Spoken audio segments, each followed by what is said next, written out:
19장에서 아데미 여신과 관련된 물건을 팔아서 장사하던 사람들이 그 소요를 일으켜서 굉장히 소란스러운데 서기장의 중재로 진정이 되었습니다.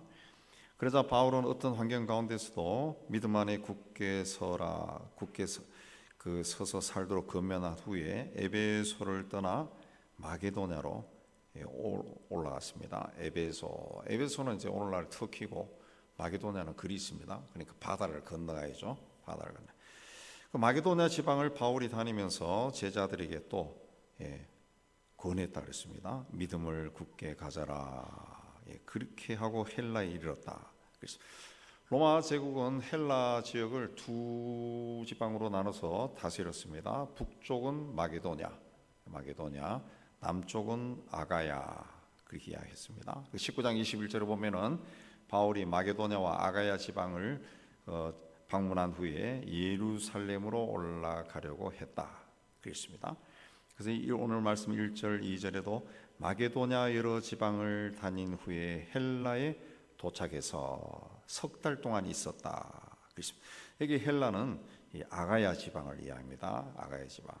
오리지널 헬라는 이제 남쪽 지방이죠. 남쪽 아가야 고린도 그쪽이고 마게도냐의 그 북쪽은 오늘 또 마게도냐 지방이라고 그랬는데 그 북쪽은 마케도니아라고 하는 나라가 또 있어요.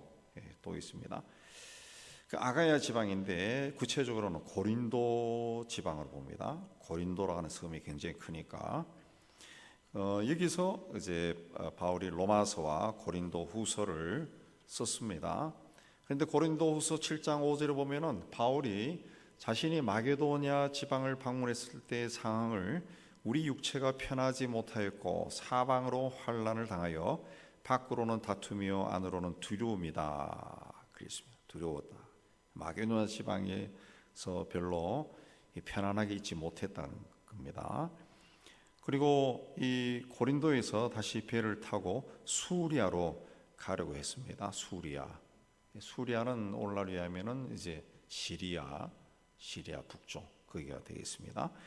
근데 고린도 분위기가 좋지 않았다 그랬습니다. 거기 보면은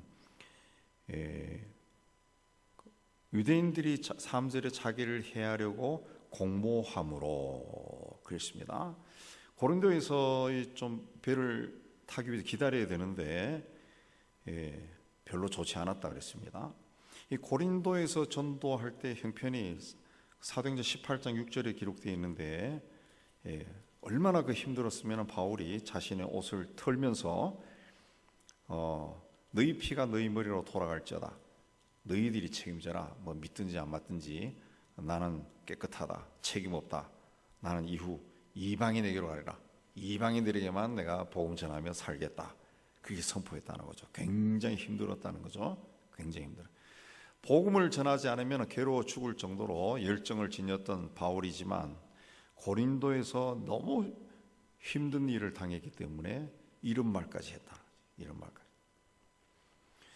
그래서 고린도에 머무는 것이 굉장히 위험했다는 거예요. 위험했다. 그래서 마게도냐로 거쳐 돌아가기로 작정했다. 그랬습니다. 요즘 또 배를 타기 위해서는 그 출항 날짜, 시간 다 맞춰야 됩니다. 옛날은 더 힘들었을 거예요.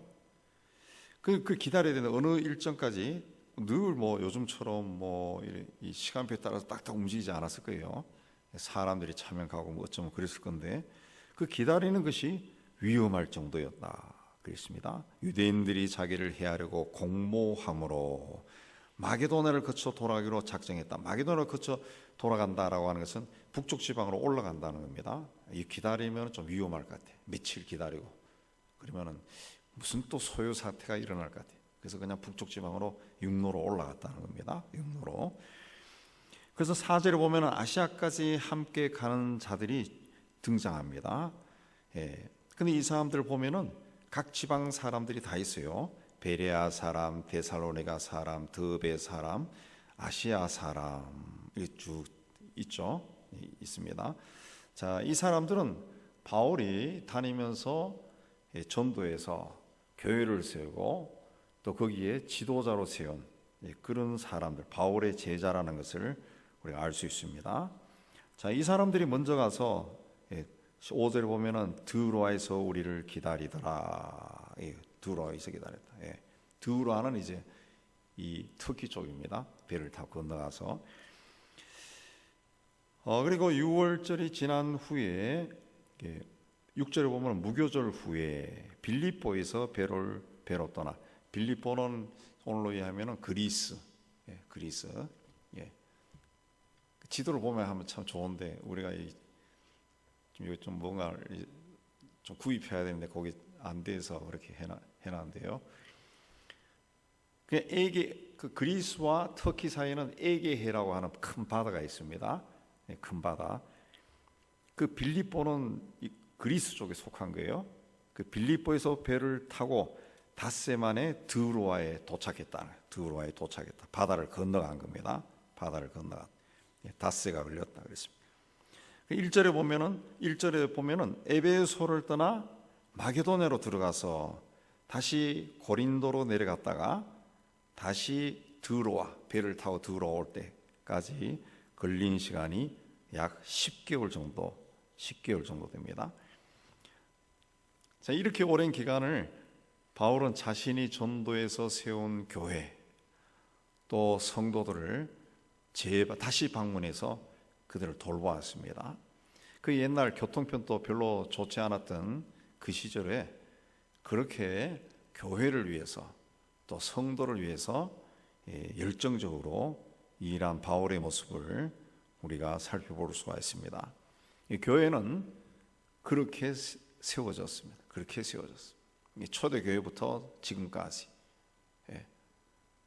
헌신된 종들이 교회를 그렇게 열정적으로 돌보았다는 거예요. 돌보았다 그랬습니다. 미국도 그 서부 개척 시대에 우리가 부르는 찬송가의 많은 부분이 개척 시대에 나온 작곡된 찬송가가 많은데 서부 개척 시대에 그 전도자들이 마차를 타고 다니면서 마차를 타고 다니면서 가족도 없이 그냥 홀로 가서 몇 개월 몇 년 동안 돌아다니다가 다시 또 자기 가족 있는 데로 돌아가고 굉장히 고단한 생활을 했습니다. 그러다가 총에 맞아 죽기도 하고 몇 년 동안 안 돌아오면 죽은 걸로 알고 그래서 그 서부 영화에 보면은 프리처라고 하는 사람들이 나온다. 프리처, 그 설교자, 전도자들이 그렇게 돌아다니면서 설교 자꾸 외치니까 예수 믿으라고 외치고 회개하라고 외치니까 프리처. 미국의 그 개신교 역사에서는 프리처라고 하는 게 굉장히 독특하게 있습니다. 그런 사람들이 막 온 대륙을 다니면서 복음을 전하고 교회를 세우고 그래서 서부 영화에 나오는 교회들이 다 나무로 판자로 막 짓는 교회들이 많이 나왔어요. 그래서 모여서 예배드리고 이걸 통해 가지고 오늘날 우리가 교회를 어떻게 섬겨야 하는가. 우리가 교회가 건물이 있건 없건 교회가 크고 작건 간에 그 상관없이 교회의 주인은 주님이죠. 주님. 교회를 섬긴다라고 하는 것은 눈에 보이지 않는 주님을 섬기는 것과 똑같은 거죠. 그러니까 그렇게 열정을 다해서 섬겼다는 거죠. 열정을 다해서 마치 주님이 앞에 계신 것처럼 그 열심을 다해 섬겼다는 거죠. 자, 바울이 있는 건 6절을 보면은 무교절일 후에 빌립보에서 배를 타고 닷새 후에 드로아에 도착했다 그랬습니다. 무교절은 6월절부터 일주일입니다. 일주일. 6월절이 뭡니까? 이 건너뛰었다는 거죠. 6월 건너뛰었다. 그 절기인데 6월절은 하루입니다. 하루. 양의 피를 치러 놓으면은 죽음의 사자가 그날 밤에 다 지나가는 거죠. 6월절은 하루고 고부터 일주일. 그게 전체를 무교절이라고 해요. 무교절. 무교절. 그 6월절로 인해 가지고 이 이스라엘 백성들이 출애굽하죠.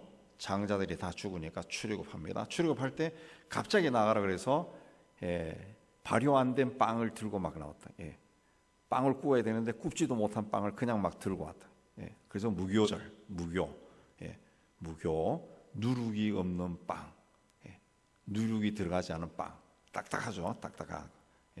그걸 먹으면서 일주일을 지키면서 하나님이 우리를 이렇게 구원하였다 그걸 기억한 겁니다. 그 6월절은 보통 4월 중순경이 됩니다. 6월절. 바울은 두로아에서 6절에 보면은 1회 7일을 머물렀다. 그리고 7절에 보면은 그 주간 첫날 안식 후 첫날입니다. 떡을 떼려 하여 모였다. 성찬식 하기 위해서 모였다는 거죠. 자, 안식 후 첫날은 올로 하면은 주일입니다. 주일. 초대교인들은 안식일과 안식 후 첫날 모였습니다. 안식 후 첫날은 주님이 부활하신 날이기 때문에 주님의 날이죠. 주님의 날. 주님이 부활하셨으니까 옛날 죽었다가 다시 사셨다는 거죠. 사셨죠. 굉장한 사건이죠. 그냥 그날은 주님의 날이죠. 주님의 날, 주님이 사신 날. 그래서 안식 후 첫날에 그 다시 사신 주님을 기억하고 주님의 행적을 기념하는 거죠. 주님을 기념하는 거죠. 그래서 성찬식을 하죠. 예수께서 마지막 만찬을 할 때 이것을 행하여 나를 기념하라 하고 떡과 빵과 포도주를 제자들이 돌렸습니다. 그걸 이제 안식 후 첫날에 했다는 겁니다. 안식 후 첫날. 자, 그러나 그 다음 날 이 7절에 보면 이튿날 떠나고자 하여 이튿날 떠나야 됩니다. 그날 밤에 그날 떡을 떼러 모였고 그 다음 날 떠나야 됩니다. 시간이 없습니다. 헤어지면 언제 만날지 알 수 없습니다. 더군다나 옛날 같은 경우에는 뭐 와야 다시 오는 거죠. 영영 이별할 수도 있어요. 영영 이별할 수도. 그래서 바울이 그 시간이 아까워서 밤중까지 말을 계속했다는 거죠. 가르쳤다는 겁니다. 가르쳤다는 거죠. 그래서 8절에 보면은 우리가 모인 윗다락에 등불을 많이 켰다 그랬습니다. 윗다락에 사람들이 많이 모였기 때문에 등불을 많이 켰다는 거죠. 그리고 밤늦게까지 말씀을 공부했다. 말씀을 공부했다. 오랜 시간 동안 바울에게는 그런 열심이 있었습니다. 열심이 있었다. 그랬습니다. 열심. 오늘날에는 이제 유튜브나 뭐 블로그나 뭐 인터넷이나 뭐 자기가 조금만 관심을 가지면은 뭐 성경 공부 강좌, 뭐 세미나, 뭐 설교 뭐 엄청나게 많습니다. 엄청나게 많아서 심지어는 이 이단인지 사입인지 모를 정도로 너무 공교하게 돼 있어가지고 정말 알기가 힘든 그런 거, 그런 것이 많습니다. 너무 많습니다. 너무 많습니다. 근데 이게 옛날만 해도 그런 게 없었어요. 80년대, 70년대, 80년대 제가 젊은 시절만 해도 뭐 이렇게 이 말씀을 가르치는 곳이 별로 없었어요. 그 부흥회 가면은 그냥 뭐 박수치고 노래하고 성경 말씀 듣고 아멘 아멘 설교 듣고 그런 거지. 이 뭐 며칠 동안 일주일 동안 성경 공부만 막 풀어주는 그런 게 거의 없었습니다. 거의 없었어요. 그래서 뭐 한다 그러면 일주일에 한 번, 두 번, 누구 집에 모여가지고, 그다음에 어디에 모여가지고 가르치고, 그러면 그게 잘 가르친다 그러면은 사람들이 막 모이고, 저도 그래서 그 어느 집에 우리 동네에서 어느 집 사장이 예수 믿은 지 얼마 안 됐는데 열심히 있어가지고 그 집에 산다. 그래서 소문 듣고 가서 그 집에 앉아가지고 그 의실에 앉아가지고 몇 시간 동안 이 성경 강의하는 걸 듣고 받아 적고 막 그렇게 한 적이 있어요. 한 적이 있고. 저 같은 경우는 CEC에서 그 학생들 중심으로 하니까 그 간사님들이 굉장히 잘 가르치셨습니다. 아주 열심히 잘 가르쳐서 그걸 받아 적었는데 그게 아직도 있습니다. 노트가. 그런 기회가 별로 없었다는 것이. 그래서 그런 기회가 생기면은 열심히 했다는 거죠. 가르치는 사람도 열심, 배우는 사람도 열심이었죠. 열심. 그렇게 해서 교회가 세워지는 겁니다. 교회가. 그래서 사도 바울은 갈라디아 6장 6절에 가르침을 받는 자는 말씀을 가르치는 자와 모든 좋은 것을 함께 하라. 이거는 자기의 경험에서 나온 거죠. 자기가 해보니까 자기가 열심히 가르치는데 배우는 사람도 열심히 배우면은 이 교회는 주님의 교회이기 때문에 교회가 든든히 세워진다는 거지. 교회는 인간의 지식이나 경험으로 세워지는 곳이 아닙니다. 이 말씀으로 세워야죠. 말씀.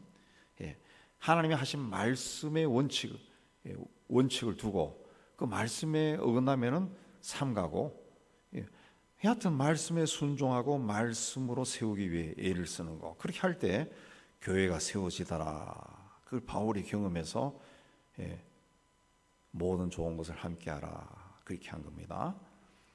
두로와 교인들뿐만 아니라 바울이 전도해서 세운 교인들은 헤어진 후에 또 바울이 죽은 후에도 이 바울이 성경을 가르칠 때 그 열정, 그리고 자신들이 배울 때의 그 열정, 그걸 그대로 기억했을 거예요. 그래서 그들도 바울처럼 열심을 내어 교회를 섬기고 또 열심히 또 후배들을 가르치고 그렇게 했던 겁니다. 전도도 열심히 하고 세진자를 양육하고 그렇게 했다는 거죠. 교회는 그런 사람들이 있어야 교회가 든든히 세워집니다. 교회 든든.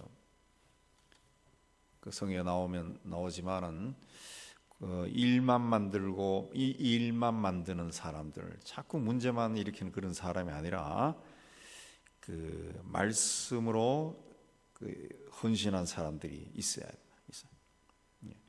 하나님은 열심히 교회를 섬기고 또 누가 보지 않아도 열심히 일을 하는 사람들, 그런 사람들을 찾아서 오늘 또 교회를 세워나갑니다. 오늘 또 교회를 세워나.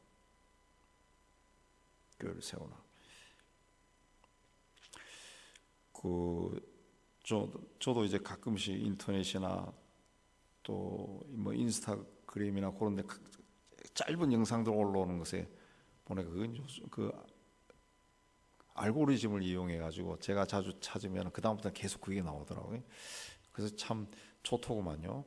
보면 세계 각지에서 그 참 인터넷이 좋은 것도 그것도 있어. 세계 각지에서 사람들이 모여가지고 찬양하는 거, 그 다음에 또 막 기도하는 거, 그게 계속 볼 수 있어요. 야, 이 사람들이 이렇게 열심히 하고 있구나. 우리도 모르는 저 곳에서 열심히 하고 있구나. 오후에도 제가 아프리카 어느 교회에서 예배 드리는 광경 잠깐 봤는데, 이 십자가 밑에 뭔가가 그 실루엣이 이렇게 나타난 것 같아요. 사람 얼굴 비슷한 실루엣이 나타나니까 교인들이 예배 드리다가 흥분해가지고 소리 막 하려고 그러고 막 앞으로 뛰어 나오는 그런 장면이 있더라. 앞에 있는 그 사제들은 전혀 모르고 자꾸 그 사람들이 막 소리 지르고 그러니까 이게 뭐냐 하다가 나중에 보는 그런 광경 나오던데, 그 세계 곳곳에서는 그 열심히 있는 사람들에게는 하나님의 어떤 역사가 일어납니다. 제가 늘 말씀드리지만은 특별히 신유의 은사가 있고 뭐 분별의 은사가 있어도, 특별한 은사를 받아도 그런 병이 낫고 어떤 그 역사도 일어나지만은 그런 특별한 은사를 받지 않아도 성령으로 충만하면은 그 역사가 일어납니다. 성령으로 충만하면. 그래서 성령 충만을 계속 구하는 거예요. 막 걸어가면서도 성령 충만, 앉아서도 성령 충만. 구하라 그랬으니까 성령 충만을 계속 구하면은 내 안에 혹시 잘못된 영이 들어와 있더라도 그 영이 못 견디는 거지. 못 견디고 어느 날 쑥 빠져나가는 거죠. 자, 사람들이 모여서 말씀을 들은 곳이 윗다락이라고 그랬습니다. 윗다락은 다락보다 한층 더 높은 곳. 그래서 9절에 보면은 3층이다 그랬죠. 3층에서 유두가 떨어졌습니다. 이 청년이 앉을 자리가 부족해서 그랬는지, 졸음이 와서 선선한 곳에서 들으려고 했는지 창문에 걸터 앉아 있다가 졸음을 이기지 못해 떨어졌습니다. 이렇게 보니까 벌써 죽었다. 그래 바울이 내려가서 그 위에 엎드려 그 몸을 안고 떠들지 말라, 생명이 그에게 있다 그랬습니다. 그리고 이 올라가 떡을 떼어 먹고 오랫동안 날이 새기까지 이야기하고 떠났다 그랬습니다. 그리고 사람들이 살아난 청년을 데리고 와서 적지 않게 위로를 받았다 그랬습니다. 유두고를 바울이 어떻게 살렸다는 이야기가 나오지 않습니다. 기도했는지 기적이 일어난지 그런 설명이 전혀 없어요. 그냥 살아난 청년 그래 나와버립니다. 바울이 그 위에 엎드려 몸을 안고 떠들지 말라, 생명이 그에게 있다. 그리고 12절에 살아난 청년을 데리고 그랬습니다. 날이 셀 때까지 바울은 말씀을 가르치고 떠났습니다.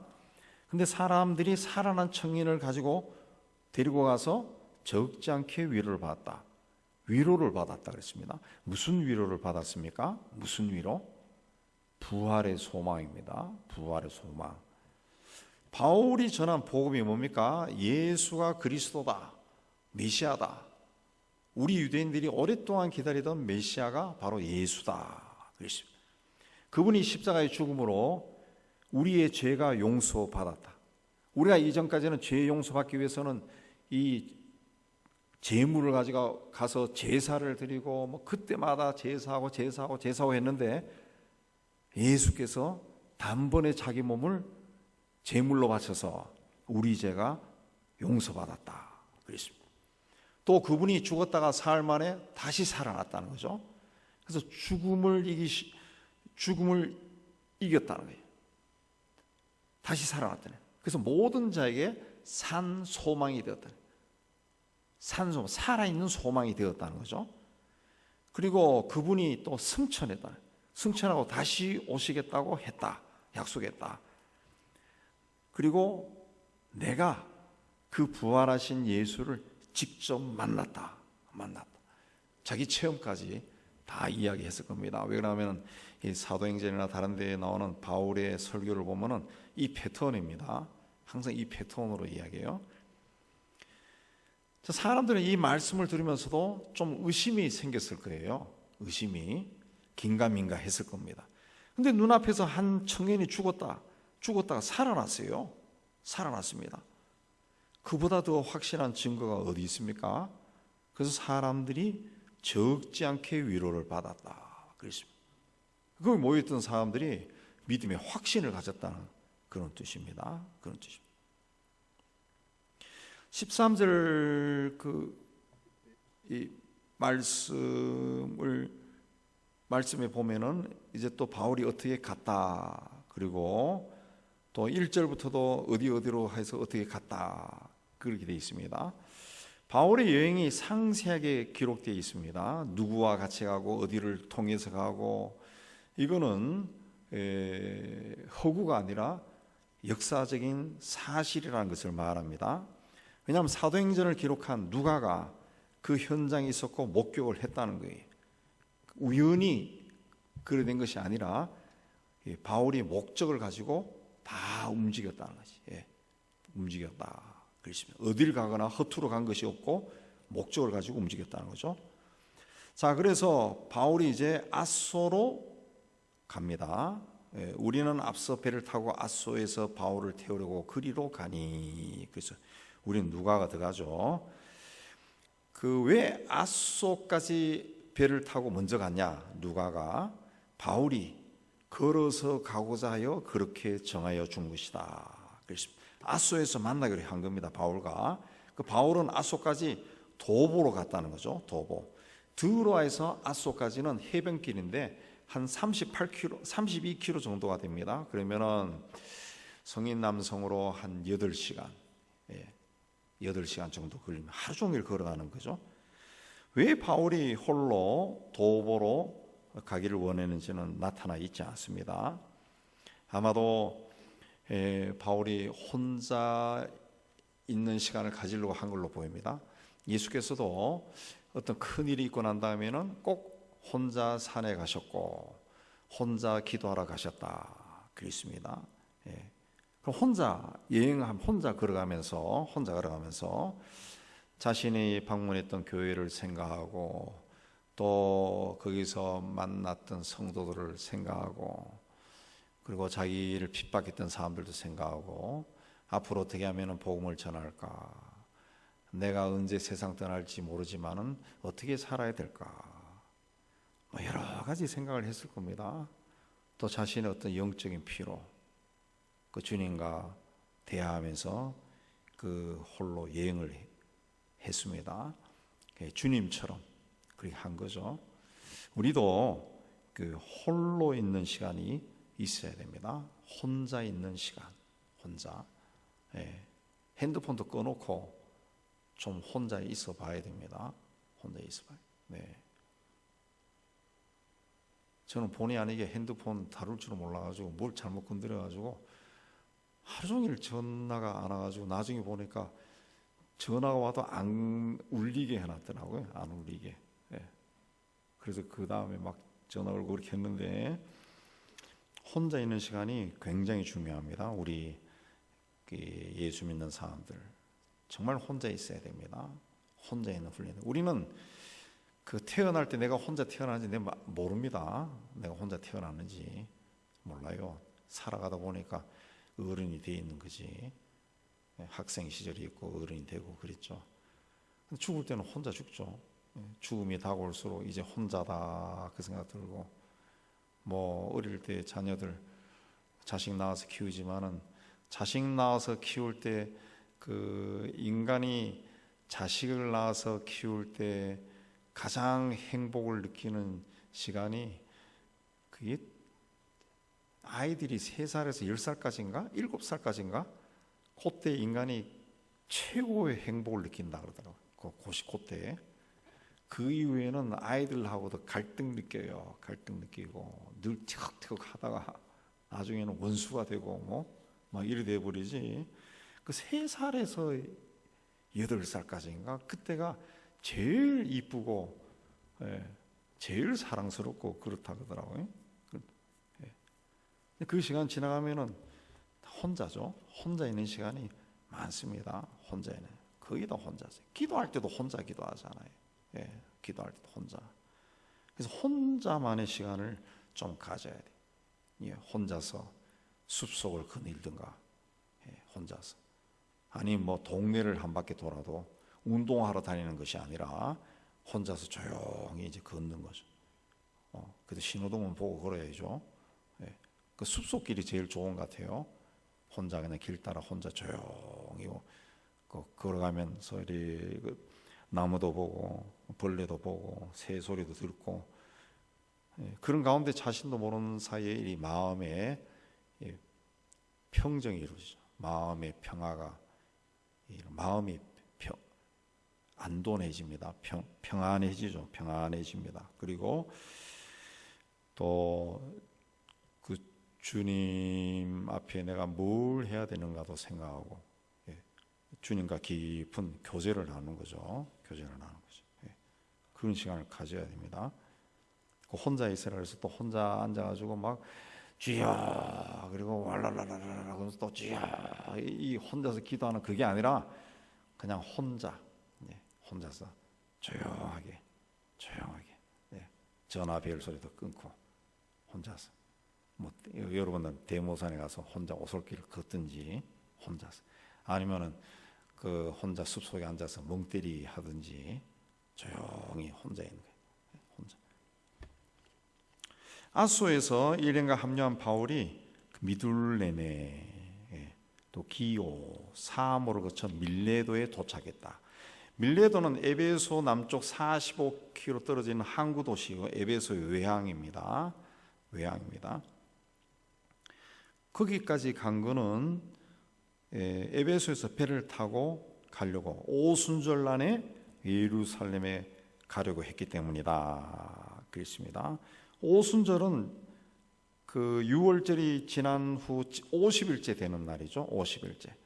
구약에서 오순절에 모세가 시내산에서 율법을 받았고 신약에서는 성령께서 강림했습니다. 성령께서 강림했습니다. 예. 구약의 오순절에는 하나님의 법이, 하나님의 율법이지만은 하나님의 말씀이 세상에 내려왔고, 신약에서는 하나님의 영이 세상에 내려온 것이, 세상에 내려온 것이. 오순절 굉장히 중요한 날이죠. 그 오순절이 되기 전에 예루살렘에 있기를 원했다. 이 말씀에서 바울이 자기 유대인들의 큰 명절인 오순절 중요하게 여겼다는 겁니다. 중요하게.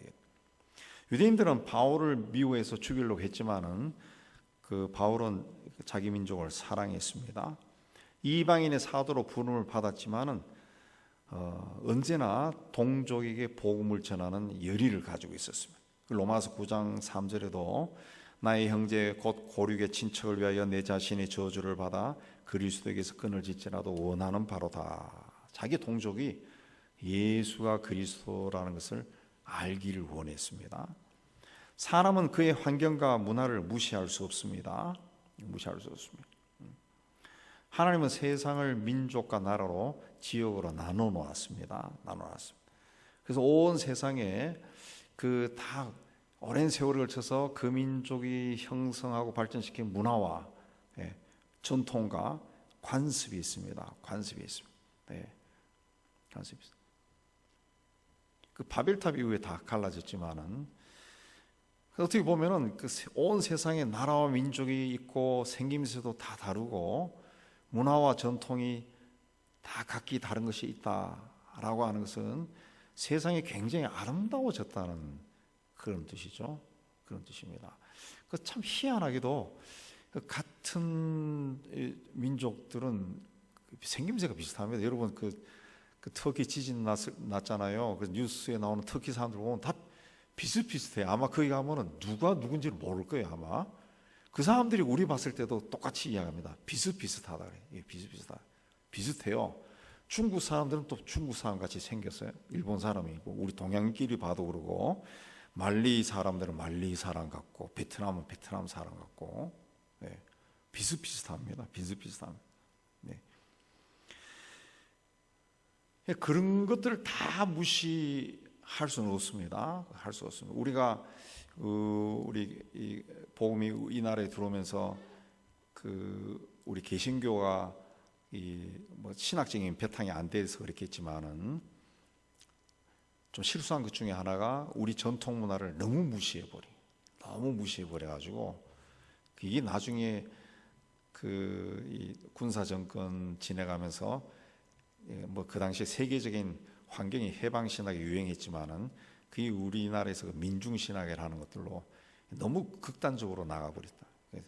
오히려 그 전에 한국적인 신학을 모색한 그런 시기가 있었는데 그 한국적인 신학 유동현 교수나 이런 분에 의해서 한국적인 신학도 굉장히 중요한 것 같아요. 그게 우리나라의 전통 문화 안에서 신학을 재해석해가지고 나가는 거, 그게 잘 발전하면은 참 좋았을 거다. 그 생각이 가끔 듭니다. 너무 그래 해보니까 소위 이제 피아노 치는 거는 그건 이제 교회에서 다 배운 사람 많습니다. 피아노 치고 뭐 성가대 뭐 이런 좋은 것도 있지만은 전통적인 것은 굉장히 무시가 됐어요.